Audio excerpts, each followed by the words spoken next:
Bonjour, je suis Eva d'Ikshana Holistic Wellness. Je voudrais parler des différentes techniques qui existent pour aider les personnes qui vivent des traumatismes. Tout d'abord, il faut savoir que le traumatisme, ce n'est pas que dans la tête. Parfois, on entend des choses du genre « arrête d'y penser, ça va aller, fais des efforts, tu vas oublier ». Mais en fait, le traumatisme, ce n'est pas quelque chose qui est complètement confiné dans l'esprit. Ça se loge aussi dans le corps, dans les fascias, dans les émotions. Ça a un impact sur la mémoire et sur la cognition. Donc il y a des impacts qui sont très très forts sur la personne en elle-même, puisque l'intégrité a été touchée bien évidemment. Pour aider une personne qui a vécu des traumatismes, il y a différents types de thérapies. Et il s'agit de choisir celles qui conviennent le mieux à cette personne.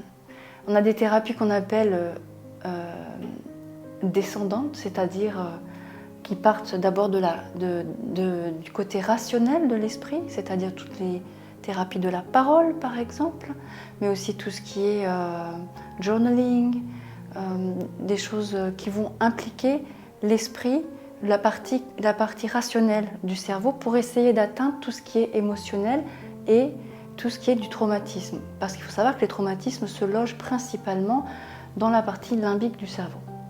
Et puis on a des thérapies qui, à l'inverse, partent plutôt du côté émotionnel, du côté limbique du cerveau, pour essayer d'aider la personne à régler ses problèmes, ou en tout cas à les vivre un peu mieux.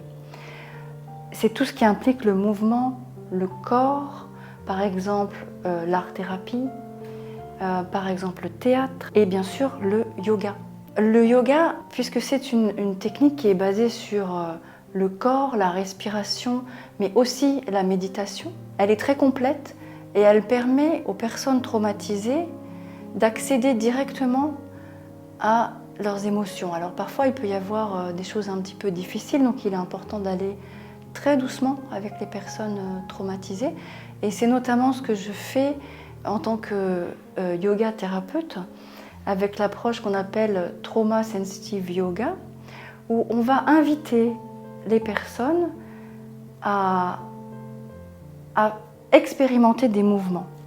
On n'impose pas de mouvements, on propose certains types de mouvements, là, basés sur le Hatha Yoga, évidemment, et la personne fait ses propres choix. Il est très important qu'elle fasse ses choix, parce que vivre un trauma, c'est un peu l'inverse, c'est-à-dire même complètement l'inverse, c'est une absence totale de choix en général. Et à travers ces choix, nous allons inviter les participants à ressentir ce qui est le mieux pour eux-mêmes, pour prendre conscience de ce qui leur fait du bien ou au contraire de ce qui ne leur convient pas du tout.